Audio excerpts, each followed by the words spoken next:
With Rainbow Six Siege in the middle of its third year, the designers are once again shaking up the tactical landscape. Bring the bait.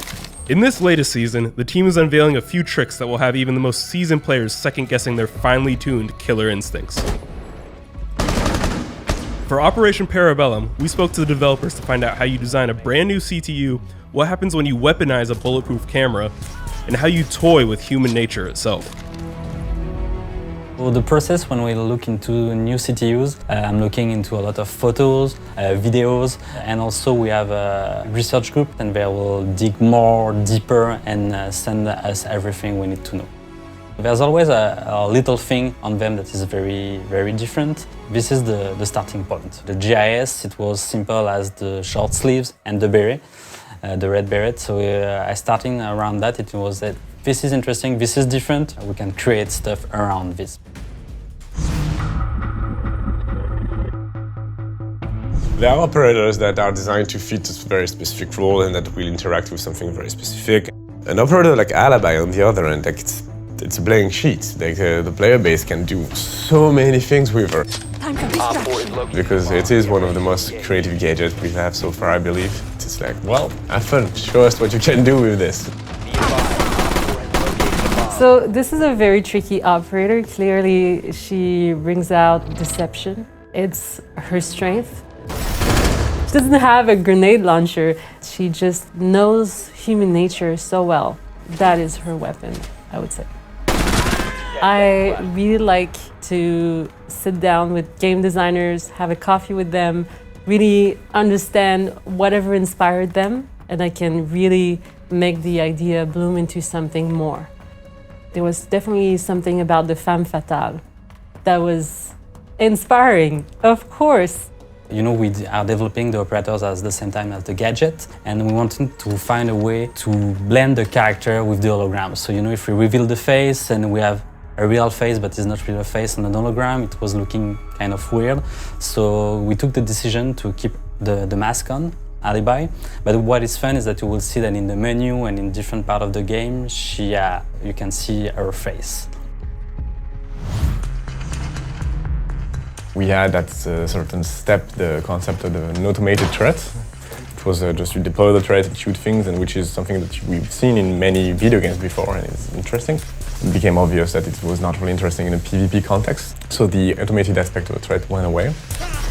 But to me, this turret is mostly a new way to add a new secondary objective.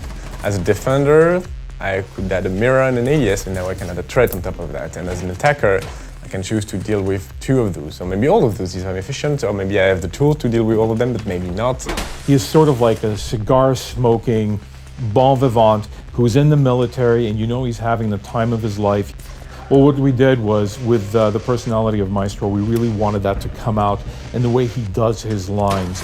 Evil eyes ready. He's very military, he's very professional, but there's still very much of this attitude that, you know, shines through in what he does and what he loves doing. And he's smiling, it's like, come and get me, I'll be waiting for you. This is what pushed the design of that character. We really wanted to have that feeling, this strong presence on the field. We wanted really him to have this impact on all the players. To make Alibi and Maestro feel right at home comes a brand new map perched in the Italian countryside. But what exactly does it take to build a competitive Siege map? And how do the frigid winters of Montreal help?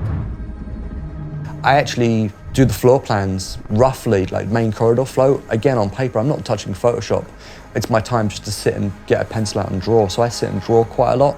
I probably have 50 or 60 different floor plan iterations of just where the rooms were going to be and everything else. And once you sign off on that, you go in 3D and you build it just for navigation and flow so people can walk around it. Once you've got past that hurdle and it's fun, it's still going to change another 20 times because you have to consider every angle, every option. You want it to be as realistic as possible, but although it's a game, it's a competitive map. For each season, we want the player to have the feeling to travel. It's super important for us to have this fresh feeling when we try a new map. It's not just the geometry, it's the whole ambience and where are we going. And it's very picturesque as you'd expect. I think it's the only thing that got me through this Montreal winter. It was a long winter this year. Like going in and seeing this pretty Italian villa that I work on, you know, every day. Yeah, it got me through the winter pretty well, I have to admit.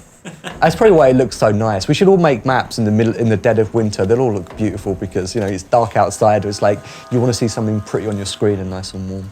But we have kind of a little bit of an underlying story, and if you go exploring the map, you can figure out details of what the story was before the family left there, because there is a hint of tragedy in that location as well.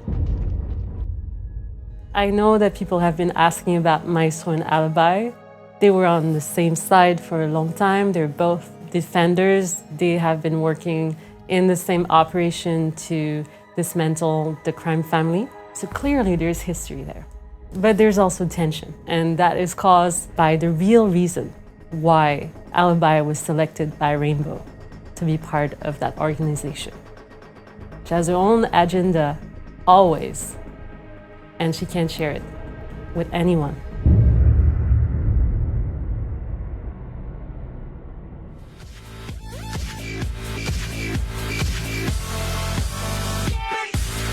Like and share if you enjoy the video and think others might benefit from this, and of course subscribe and hit the notification button if you are new to the channel and want to be notified every time I post a video.